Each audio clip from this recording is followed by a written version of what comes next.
ఎక్కడ పోయాడు? ఎంత హాయి. ఇక్కడున్నాడా?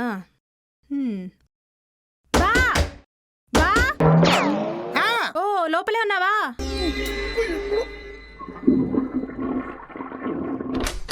నీ ఎక్కమ బాత్రూమ్ లో కూడా. అక్క నువ్వేం కంగారు పడుకో, బావ ఇంట్లోనే ఉన్నాడు. ఏమైంది? పక్కింటి ఆవిడ కనపట్లేదంట. అక్క కంగారు పడుతుంటేను బాత్రూమ్ డ్రెస్ ఇచ్చి కొట్టాయంటే మా జల్లెడైపోద్ది. నిజం చెప్పు. ఫోన్లో రీఛార్జ్ అయిపోయింది బా, అర్జెంట్గా రీల్ అప్లోడ్ చేయాలి. రీఛార్జ్ కోసమా? ఉసే నీకు అసలు మానవత్వం ఉందేంటే? పుండి మీద ఏగల పొడుచుకుని తింటున్నావు. నువ్వు బిజీగా ఉంటే నీ ఫోన్ నాకు బా, నేను రీఛార్జ్ చేసుకుంటాను.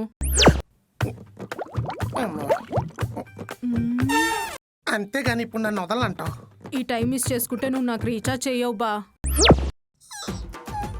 ఇదిగో చేసుకో.